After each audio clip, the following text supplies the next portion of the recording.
How could you describe the changing landscape of threats? You know, what we see is that the offense has got ahead of the defense. The threat actors are becoming more sophisticated, they're becoming more motivated, they're being better funded as well. And with that, they actually target multiple organizations and they can actually compromise them in a very quick time. One of the things that we've seen is that it's not if you're going to be compromised, but it's rather when you're going to be compromised and what you're going to do about it. So, you know, there's a big change which is happening in the threat landscape where before we believed that we could stop all the different attacks, prevent all the different attacks by having the right technology, the right layers of defense.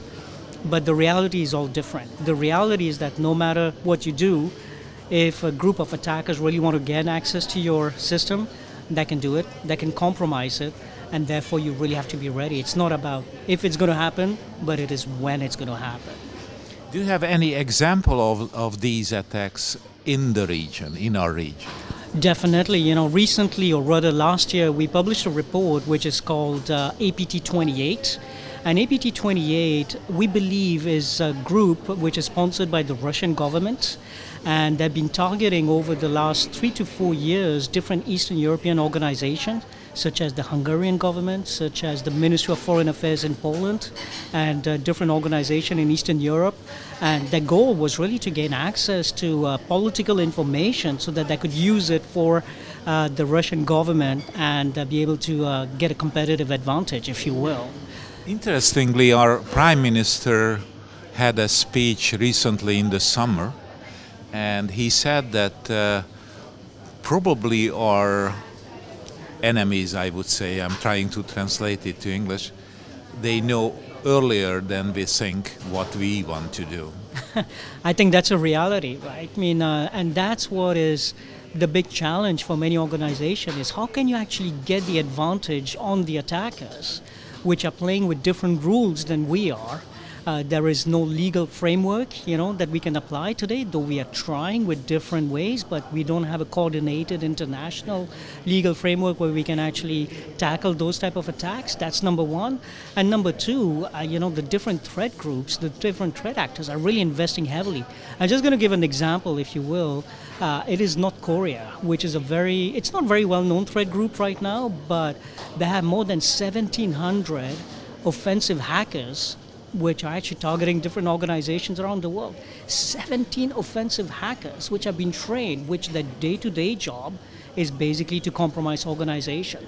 And that's the challenge that many companies in Eastern Europe and the rest of the world have to face, is how do we actually protect ourselves, protect the data, protect our employees and the information on employees and our customers against those groups which are motivated and which will use the internet in all impunity in order to gain access to what they want.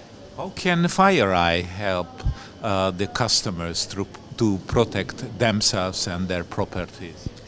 It's a very good question. You know, first of all, I think it's been demonstrated following all these different compromises and the fact that the number of threats has been growing, that the current security model, which is basically defense in depth, isn't working anymore. It's not working anymore because just adding different layers is not going to stop the attackers.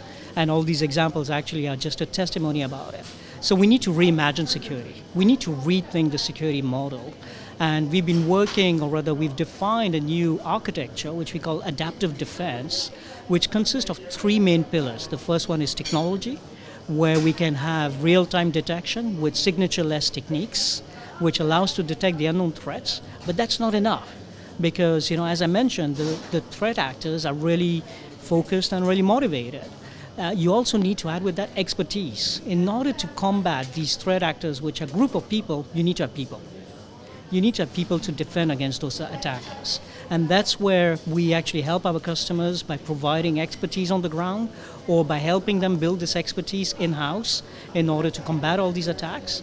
And then the last one is threat intelligence, which really allows to put all these attacks in a context, which allows to be prepared and which actually helps you to actually understand who these unknown attackers are so you can better be responding better to them and in order to be able to identify them even before they get into your environment.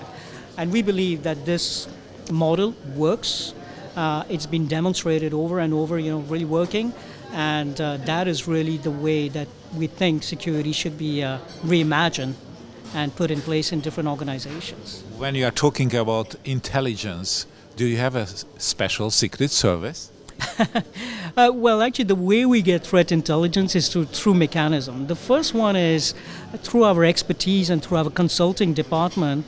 We provide incident responders expertise. So typically when an organization gets compromised, they call some people to help them out, consultants, experts, people who can really help them, to understand what happened and fix the problem. And this is where, with our expertise, we've got hundreds of consultants around the world that we help actually organizations to find out who the attackers were, and in order to build a remediation plan. Just to give you a few examples, recently we helped Sony at the end of last year, and we helped them to actually put in place a plan. The same with Target as well. And those are the type of engagements we do that really help to collect intelligence from the ground, from the battlefield, if you will, and put that into some real data and some real actionable information. And then the second one is we have also a lot of research that we do. Research on finding what we call zero-day vulnerabilities, which is typically the vehicle that the attackers use in order to gain access and compromise. So we do have a lot of research, which is a lot of researchers that put all these different attacks in a context, and that actually really help organization to better put this into a context and understand, who these attackers are. So it's not secret services, it is incident responders, and it is our research group that really helps to build this threat intelligence for our customers. And when you are talking about intelligence from your side, does it mean that you have some cooperation with other researchers, other companies in the IT security field? Well, we welcome, collaboration. I think the only way we can combat, these threat actors is by working together in the industry hand in hand. Because, we work in a silo, we won't be as effective.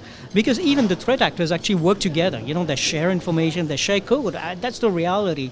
So, we need to do that as well. And we work, with different partners. We collaborate with different partners, indeed, by understanding, and we share different information, as possible and as required, and based on the best practices, if you will. But indeed, we really welcome and we encourage sharing this information. As a matter of fact, we are very active on our blog, whereby we share a lot of this research that we've done, and so that we give it back to the community as well. And the security community actually uses this information to actually make the security programs even more secure and better. So there is indeed a lot of collaboration that is being done. And that's the only way to protect ourselves, really.